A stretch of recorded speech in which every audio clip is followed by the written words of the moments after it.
Here are my new shocks. Gas charged, okay. I didn't realize that I bought gas charged. That's good, even better. These are the rear shocks.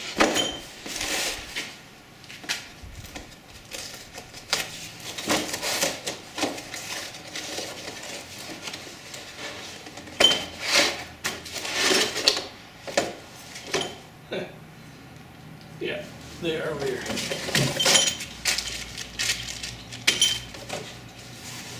Okay.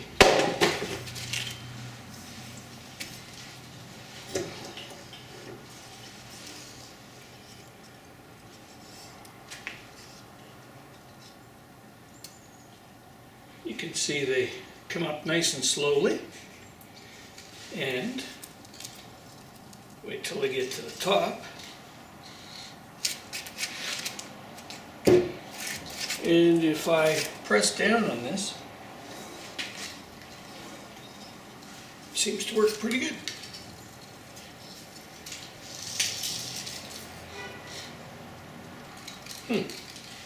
I guess I'm ready to install.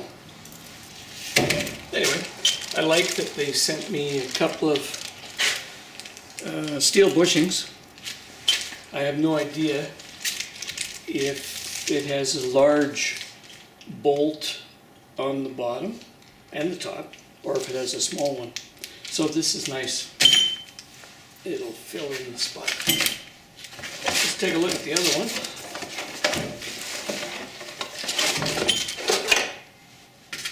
Bonus, they're the same color. That's nice. Okay, right out of the box, if a guy put them on, what would you get? Oh, there's a big empty spot right at the beginning, but it fixes itself. It's gas. It fixes itself pretty good, very quickly. They both seem about the same. That's nice.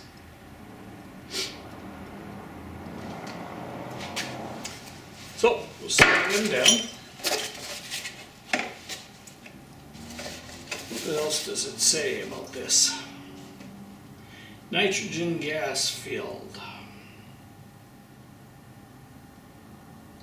Yeah, whatever. Let's put them on. Here I am again underneath my 61 Ford half-ton. Today the quick job is to replace the shocks. My shocks are green. Not because there's any brand that sells you green shocks, but because I happen to have green spray paint years ago when I put them on, and the paint's still nice. The vehicle is up in the air, it's only on blocks, and the reason for that is that I just want it up a little bit higher when I'm trying to get the camera underneath here, so I'm not bumping into everything. So first off, let's give this a little bit of lubricant. I'm going to use the impact on these.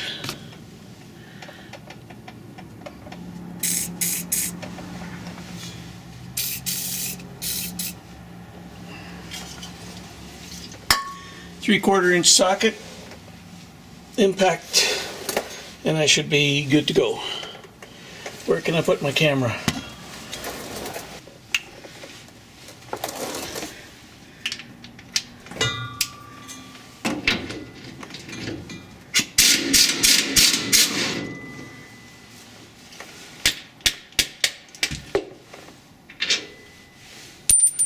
One.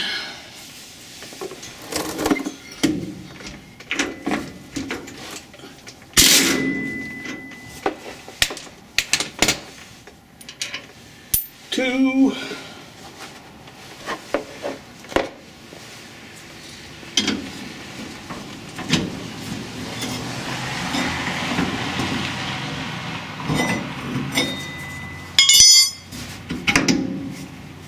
Okay, shock out.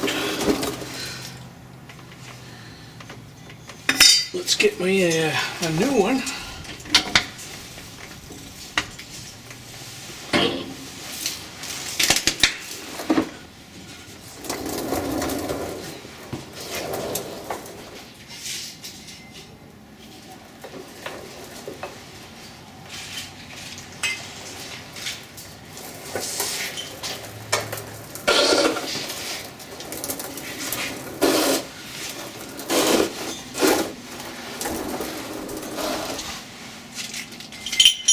Okay, let's get the right side up here. So, top on mine has a large stud there, and I do not need the sleeve. The bottom looks like it's been repaired at one time. Oh, great. So it's pretty sloppy. And I do remember putting a sleeve into this shock. It took me a long time to get a sleeve out of an old shock and then put it in. So today I'm going to open the package, take a sleeve out of here, see if it fits. Oh, perfect. Okay. Now, okay, it's going to be a little bit, no, not so much effort to put it in. I'll just add a little bit of penetrating fluid for some lubrication.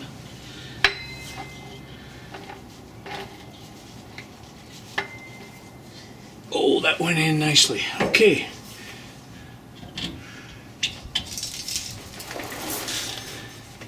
I need to compress this. Now, these are gas shocks, so no matter what I do, it's gonna pop open again. So, at least they open slowly. Oh, nice.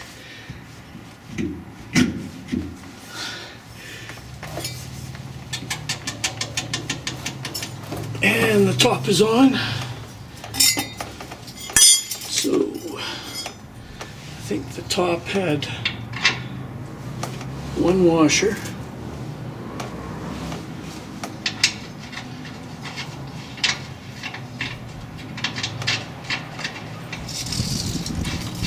And the nut. Let's try the bottom. Let's see what it's gonna have to push that sleeve in. Okay. Okay, where's my impact?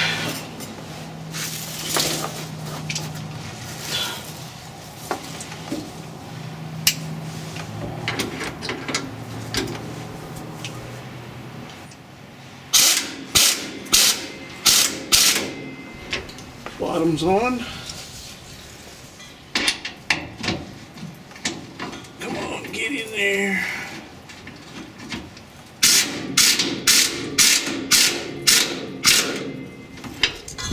Top's on.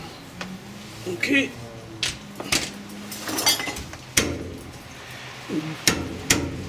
Give it a little hit because it looked like it was, the top shield was rubbing on the shock. Okay, I would say that's probably good for that side. And we'll move over to the other side.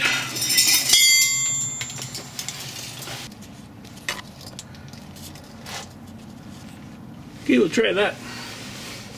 Okay, so here comes impact.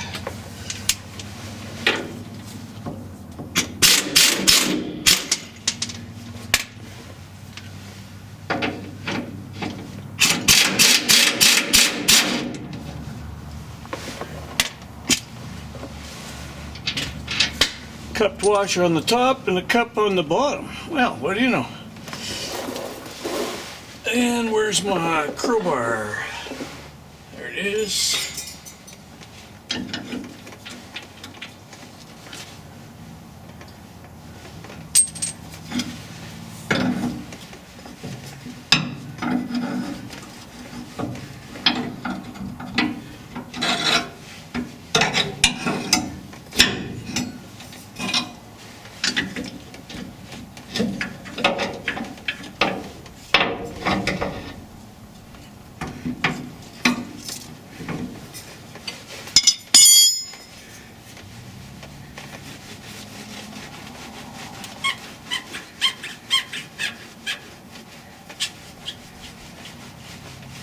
Okay, shocks are off. Now I gotta go find a new one someplace.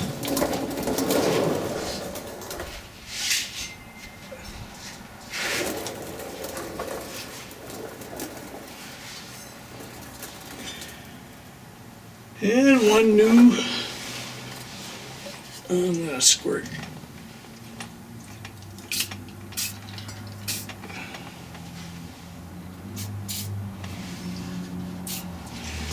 A little bit of penetrating fluid will make it easier to put these on. Okay. Top is lined up.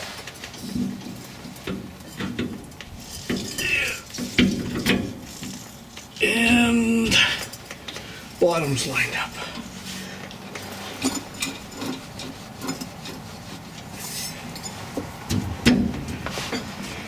Okay. Cup washer.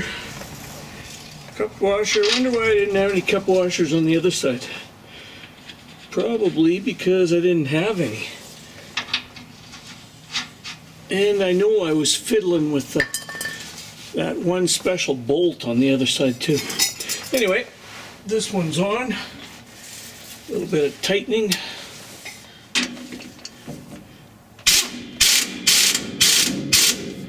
One down.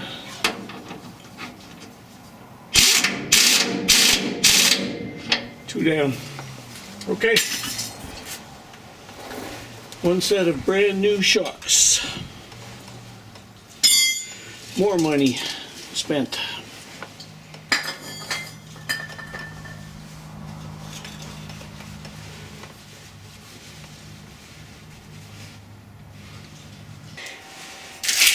Here are the shocks that I just took out. These are not gas shocks. These are regular old traditional oil-filled shocks.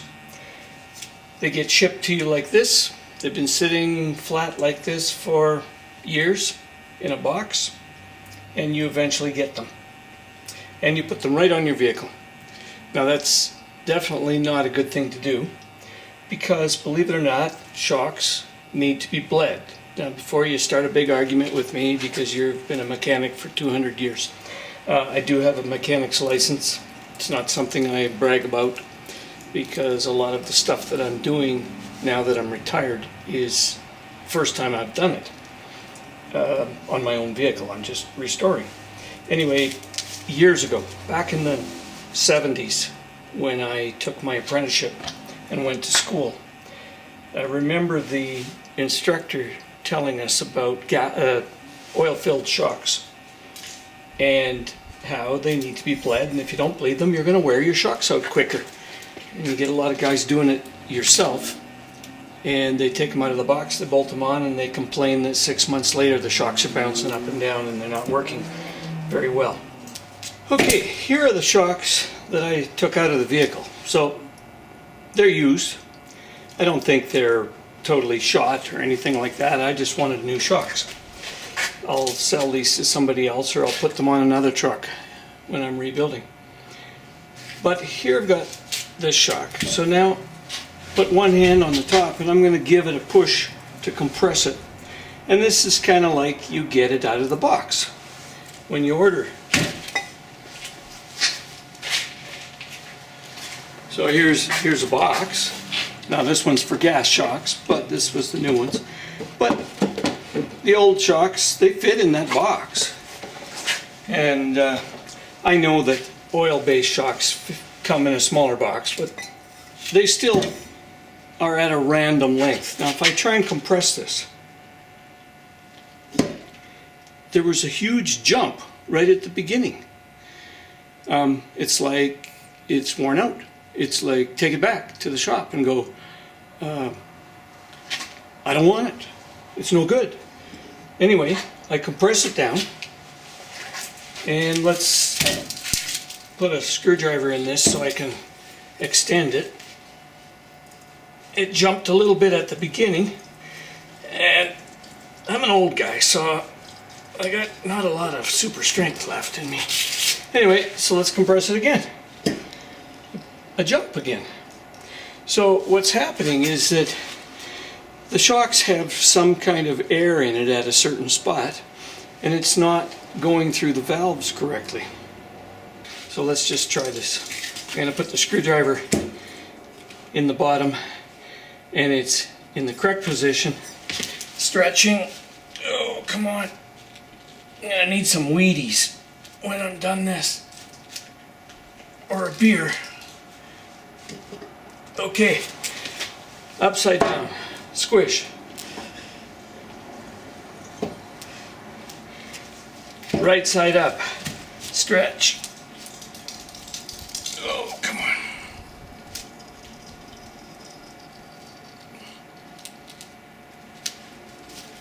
You have to go all the way, right to the top. Okay. Let's see if this is working. Okay. Squished it again. Didn't hear any air going. And one more extension in the right side up position. Come on. Oh, I hope this is right because I haven't got a whole lot of get up and go left.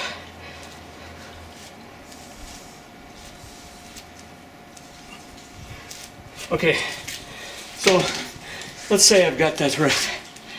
It's now fully extended. It's in the right side up position. I just finished stretching it in the right side up. And I compress it, and it's quiet all the way down, full resistance. Now, I'm going to bring it up again in the right side up position. I didn't flip it this time.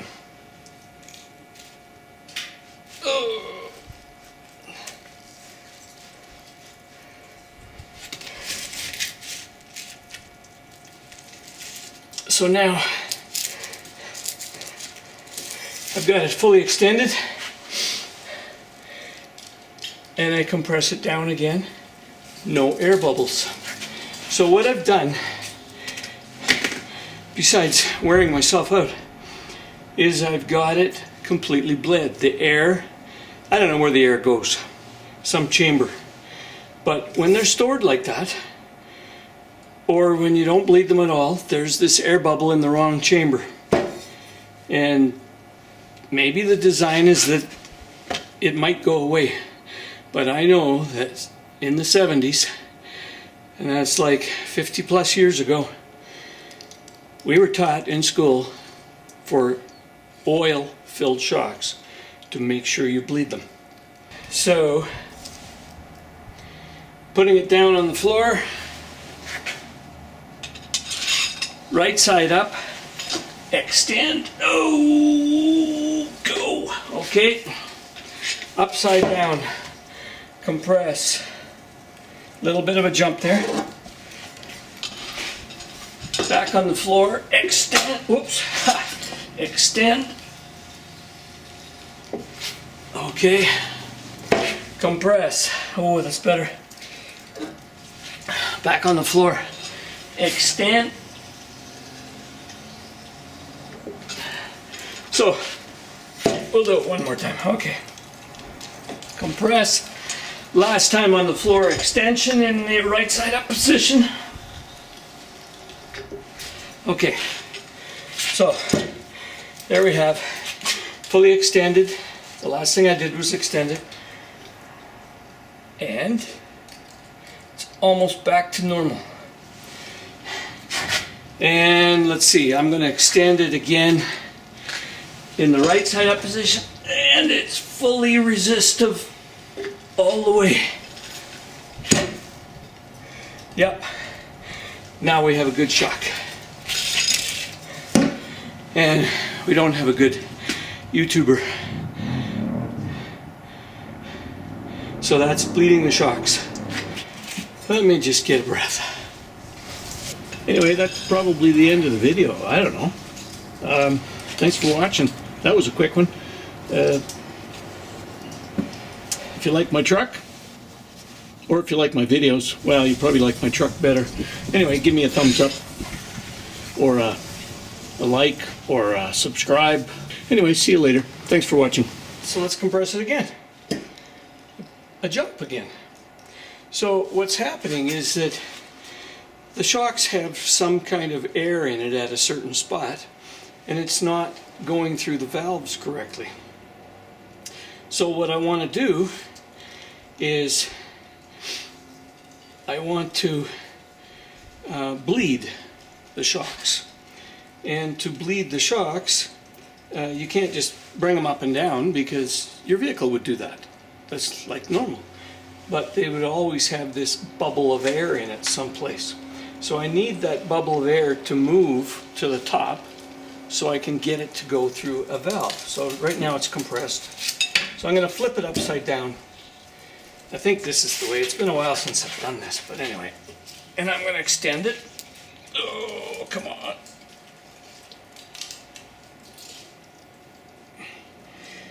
You put this on the floor and put your feet on a rod or a screwdriver through the eye of the shock, and it'll be a lot easier. And you put something at the top and you can pull. So now I'm going to compress it again. And there was a big jump. Now, if I continue to do this, I could probably get this shock so it would have absolutely no resistance whatsoever, because I'm actually doing it backwards. So compression in the upright, extension upside down. So I think I have to go the other way.